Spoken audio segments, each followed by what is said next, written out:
call on our President, Jan Frederick Cruz, for the closing remarks. Go, Kuya Fred!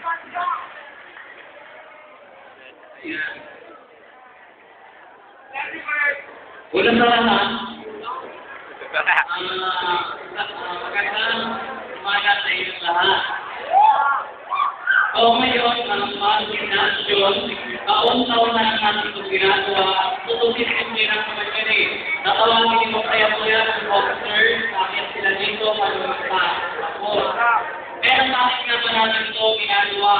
Upang ipaalala sa mga officials natin dito, na sila bilang member ng organization, meron silang katungkulan upang panatilihin sa primo ang mga kinabibilangan nila. Ito ay hindi lamang para sa mga officers na nakita niyo kanina at dito na lumpa, kundi sa ating lahat. Bakit? Kasi kahit itong mga nakaupo dyan sa likod, kahit hindi kayo tinawag dito, kayo pa rin naman ay nananatili member ng isang organization, isang official, isang leader.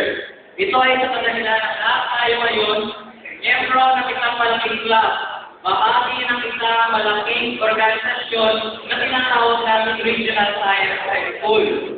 Oo, itong RSHS ay tungkol din ng isang organisasyon. Mas makapangyarihan pa sa SSG, mas ma-influential pa sa CAT, mas aktibo pa sa science at mas marami pa kayo sa film class. Ay, kung paano sila